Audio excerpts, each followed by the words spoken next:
अब एक बहुत बड़ी जिम्मेवारी नियमावली को कैबिनेट से मंजूरी होने के बाद भी सरकार का एक बहुत बड़ी जिम्मेवारी है कि इसको आम लोगों तक प्रचार प्रसार करे।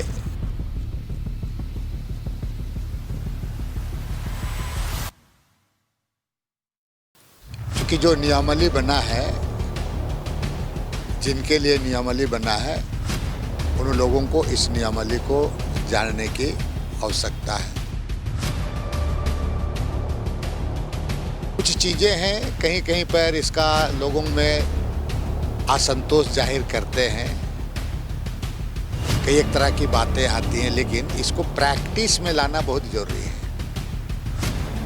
आज भी गांव में ग्राम सभा को जितना मजबूती मिलनी चाहिए वो मजबूती नहीं है, इसलिए इसको प्रैक्टिस में लाना और ग्राम सभा में ग्राम सभा के समुचित जो लोग हैं उनको उस पर बैठना है। जो जो चीज़ें गांव में जो समस्या खड़ी होती थी, अब इस नियमावली से ये समस्या का निदान हो। मैं लगातार इस बात को कह रहा हूँ कि कहीं भी कमी बेशी है तो उसको सरकार संज्ञान में लेकर के निश्चित रूप से सुझाव आएगा तो इसको भी समाधान कर लिया जाएगा। दूसरी बात मैं कहना चाहूँगा कि भारतीय जनता पार्टी मुगलते में रह रहे हैं। बाबूलाल मरांडी का कोयल कारो का जो घटना हुआ था, 7 लोगों का हत्या हुई थी, ये बात को लोग यहाँ का आदिवासी नहीं भूले हैं कि CNT एक कानून को बदलने के लिए सदन में जो प्रस्ताव लाया था, ये बात को भी लोग नहीं भूले हैं। बीजेपी का सीधा आरोप है कि हाई कोर्ट का कड़ा रुख और बीजेपी का लगातार जो दबाव बनाया गया, उसके बाद आप लोग जो है पेशा नियमावली को बनाने का काम किया। बीजेपी को ये बताना चाहिए कि केंद्र में भी रहा है 10-10 साल, 11 साल हो गया। कौन सा आदिवासी के लिए आपने नियम बनाए, एक बात बता दीजिए। बहुत सारे चीज़ों में अधिकार का आपका ट्राइबल सब प्लान का बजट में कटौती कर दिए हैं। तो केवल कथनी और करनी और आदिवासियों का गौरव, आदिवासियों का सम्मान की बात करके आप आदिवासियों को बेवकूफ़ नहीं बना सकते हैं। झारखंड के ज्वलनशील मुद्दा में एक पेशा नियमावली का मुद्दा रहा है, जिसको लेकर सड़क से लेकर सदन तक आवाज़ उठते रही है। 25 साल में पहली बार हेमंत सोरेन की सरकार ने एक बड़ा निर्णय लिया। गठबंधन सरकार ने पेशा नियमावली को कैबिनेट से मंजूरी ही नहीं दी, बल्कि 15 शेड्यूल एरिया में इसे लागू भी कर दिया गया। पेशा नियमावली जब लागू नहीं था तब भी लगातार चर्चाएं हो रही थी, सवाल खड़े हो रहे थे कि आखिर राज्य सरकार का मंशा क्या है इस पर। और जब पेशा नियमावली बनकर लागू भी हो गया, तब भी कहीं ना कहीं चर्चा और सवाल खड़ा हो रहे हैं। और इन सब के बीच झारखंड हाई कोर्ट में जो अवमानना याचिका पे सुनवाई चल रही थी, उस याचिका पर आज झारखंड हाई कोर्ट ने याचिका को पूरी तरह से निष्पादित कर दिया। साथ ही साथ जो बालू और लघु खनिज के आवंटन पर जो रोक लगाई गई थी झारखंड हाई कोर्ट की ओर से, उस रोक को भी हटा दिया है। तो एक बड़ा जो आदेश है वो झारखंड हाई कोर्ट से आया है। और पेशा पर ही हम बातचीत करेंगे, क्योंकि पेशा की जब बात होता है तो कहीं ना कहीं इसको लेकर जो लगातार संघर्ष जो लोग करते रहे हैं, उनका नाम स्वतः जहन में आता है। और उसमें से बंधु तिर्की जो झारखंड प्रदेश कांग्रेस के कार्यकारी अध्यक्ष है, पूर्व मंत्री, ये लगातार पेशा को लेकर के सब डिमांड जो है मांग करते रहे हैं।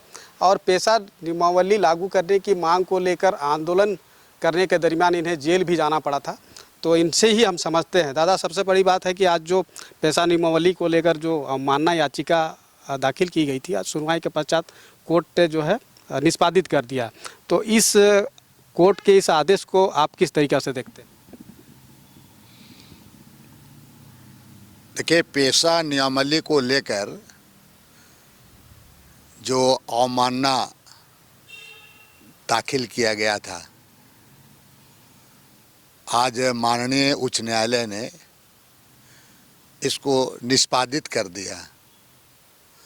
और जो उनका आदेश आया है, इस आदेश के मुताबिक न्यायालय के प्रति मैं आभार व्यक्त करता हूं। अब एक बहुत बड़ी जिम्मेवारी नियमावली को कैबिनेट से मंजूरी होने के बाद भी सरकार का एक बहुत बड़ी जिम्मेवारी है कि इसको आम लोगों तक प्रचार प्रसार करे, लोगों के बीच में हाट हो, बाजार हो, मेला हो, उसमें प्रचार प्रसार करने की आवश्यकता है। क्योंकि जो नियमावली बना है, जिनके लिए नियमावली बना है, उन लोगों को इस नियमावली को जानने की आवश्यकता है। और सबसे बड़ी बात है कि इस नियमावली के द्वारा हमारा ग्राम सभा को मजबूती करने के लिए एक ताकत मिलेगा, जो परंपरा और स्वशासन की व्यवस्था है, इसको मजबूती करने का ताकत मिलेगा। और सरकार के द्वारा जो कैबिनेट से मंजूरी मिलने के बाद ये एक कहा जाए कि देश के अन्य राज्यों से यह एक बहुत ही बेहतर और मजबूत नियमावली यहाँ पर झारखंड सरकार ने इसको बनाया है। और ये मैं बिल्कुल कह सकता हूँ कि ये एक दूसरे राज्यों के लिए भी उदाहरण भी होगा। अब रही बात कि कुछ चीज़ें हैं, कहीं कहीं पर इसका लोगों में असंतोष जाहिर करते हैं, कई एक तरह की बातें आती हैं, लेकिन इसको प्रैक्टिस में लाना बहुत ज़रूरी है। आज भी गांव में ग्राम सभा को जितना मजबूती मिलनी चाहिए वो मजबूती नहीं है, इसलिए इसको प्रैक्टिस में लाना और ग्राम सभा के समुचित जो लोग हैं उनको उस पर बैठना है। इसके साथ साथ कहीं कहीं पर गांव में ग्राम प्रधान नहीं है, उसका भी चयन जल्द से जल्द कर लेना है। हमें आप विशेषकर ये सरकार की एक बहुत बड़ी उपलब्धि है, इसको जश्न के रूप में मनाना चाहिए ताकि आम लोग इसको समझ सकें और आम लोगों के बीच में इस नियमावली को हम व्यापक तरीके से उसका प्रचार प्रसार कर सकें, उनको हम बता सकें। जो जो चीज़ें गांव में जो समस्या खड़ी होती थी, अब इस नियमावली से ये समस्या का निदान हो जाएगा।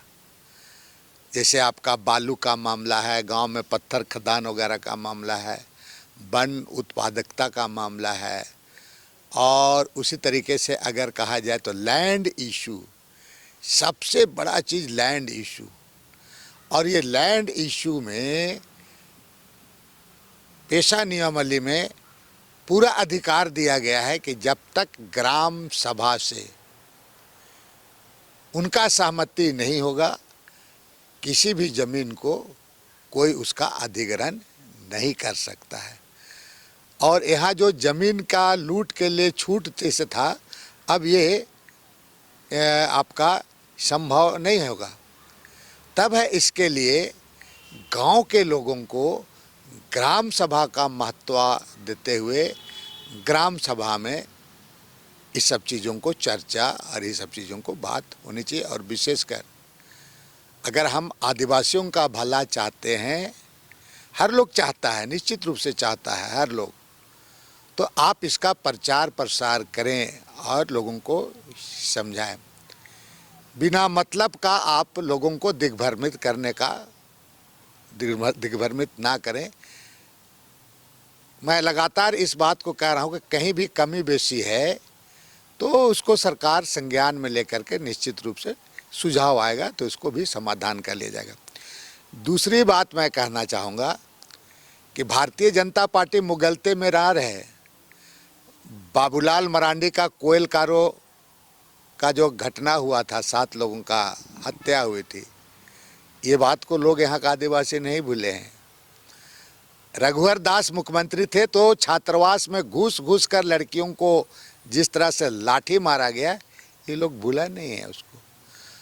और तीसरी बात है कि CNT एक्ट कानून को बदलने के लिए सदन में जो प्रस्ताव लाया था, ये बात को भी लोग नहीं भूले हैं।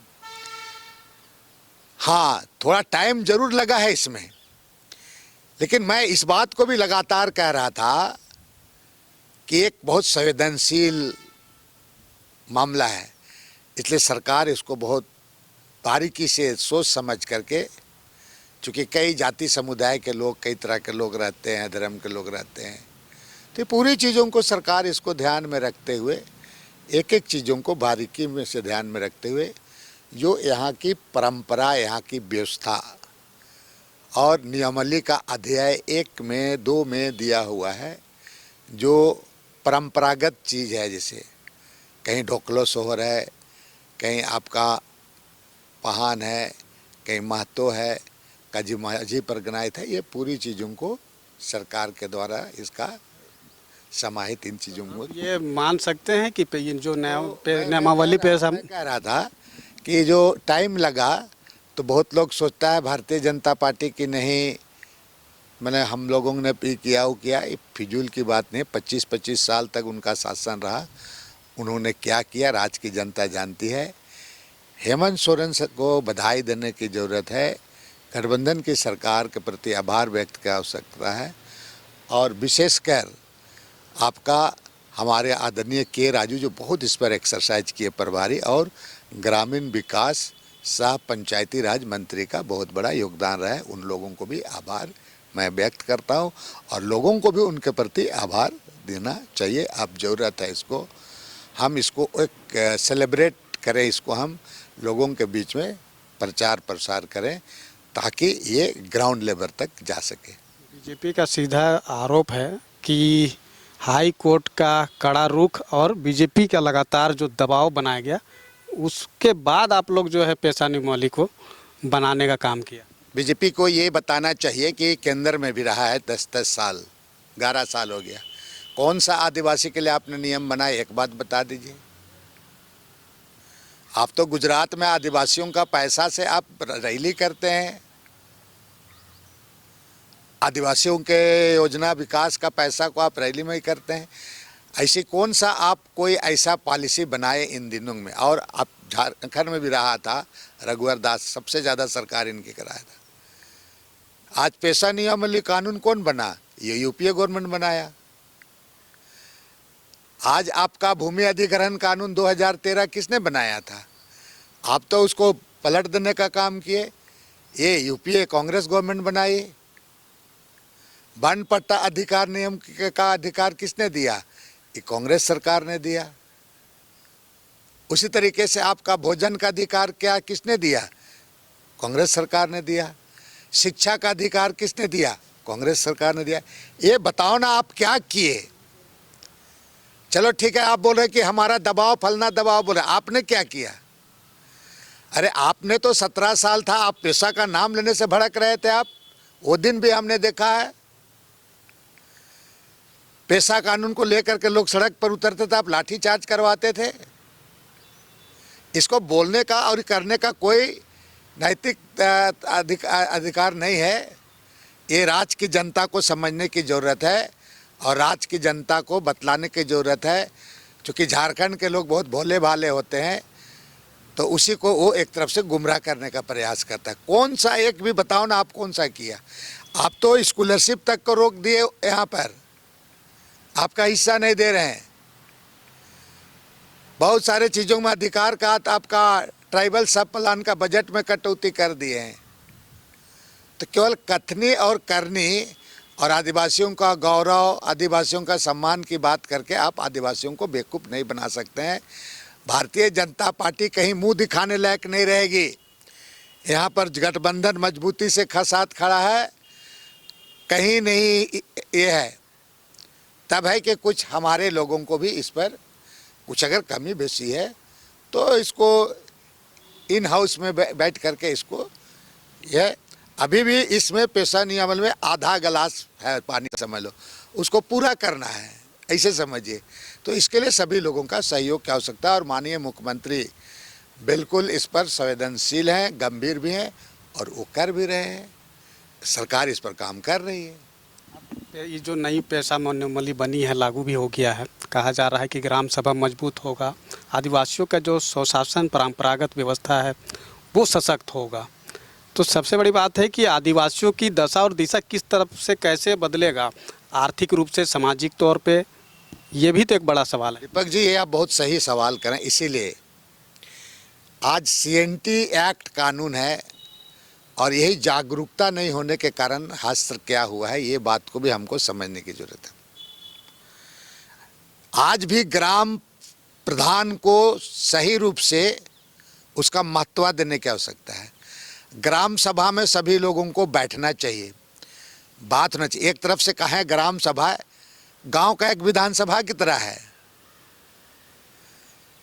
इसलिए गांव के लोगों की जिम्मेवारी अब बढ़ी है और उससे कहीं ज़्यादा हम जनप्रतिनिधियों की जिम्मेवारी बढ़ाई है ताकि उन पर हम सही चीज़ों को परोसें, सही चीज़ों को परोसें। आज जिस तरह से मैं आपको इस पर लेकर के आ रहा हूँ, बातों को समझिए। जैसे मनरेगा का नाम बदल करके जी राम जी कर दिया गया और उस पर इस चीज़ को बताना कि ग्राम सभा को ही ख़त्म कर दिया। उसमें आप कोई भी योजना ग्राम सभा के माध्यम से आप जी राम के योजना के तहत आप योजना का चयन नहीं कर सकते हैं। अब ड्रोन सिस्टम से वो योजना का चयन करेगा और केंद्र सरकार उसको अनुशंसा करेगी और केंद्र सरकार का अनुशंसित योजना ही यहाँ चलेंगी। गांव के लोग आप इस योजना को उस योजना को अपने पसंद के अनुसार आप नहीं कर सकते। ये सब बात को बारे में लोगों को बताने की आवश्यकता है और इसके लिए कांग्रेस पार्टी पूरे प्लान बना रही है। आने वाले दिन में जगह जगह में जा करके इसको सेलिब्रेट करेगी और लोगों को उसको बताने का काम करेगी। बुकलेट वगैरह, पंपलेट वगैरह और ये जो नियमावली सब है, ये नियमावली को ग्रामीण स्तर तक जो हमारा ग्रामीण पंचायत कांग्रेस कमेटी है वहाँ तक हम लोग उसको पहुँचाने के लिए हम लोग पूरा इसके लिए योजनाबद्ध तरीके से हम काम करेंगे और ये प्लान बना हुआ है।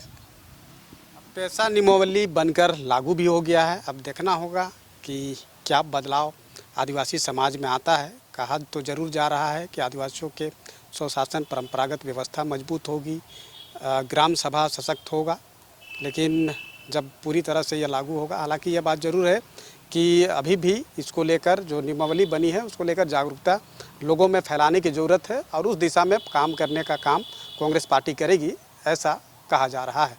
अपने सहयोगी आयुष के साथ मैं दीपक उरांव, न्यूज़ 11 भारत, रांची।